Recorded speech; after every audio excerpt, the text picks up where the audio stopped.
ses opérations à Gazaville puis Khan Younes, cela faisait quelques semaines qu'Israël menaçait de pousser son offensive terrestre jusqu'à Rafah, considéré comme le dernier bastion du Hamas, mais où s'entassent 1,2 million de Palestiniens, en majorité déplacés par les combats.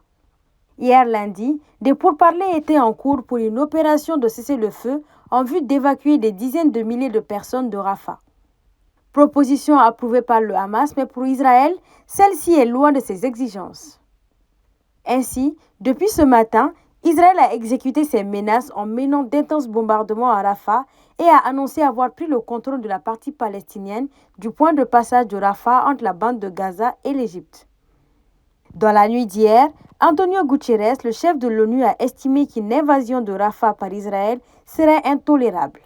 Ainsi, ce matin, l'ONU s'est vue interdire par Israël l'accès au point de passage de Rafah, a indiqué le Bureau de coordination des affaires humanitaires. En 24 heures, au moins 54 morts supplémentaires ont été recensés et le ministère de la Santé du Hamas a annoncé ce matin un nouveau bilan de 34 789 morts et 78 204 blessés dans la bande de Gaza depuis le début de la guerre entre Israël et le mouvement islamiste palestinien.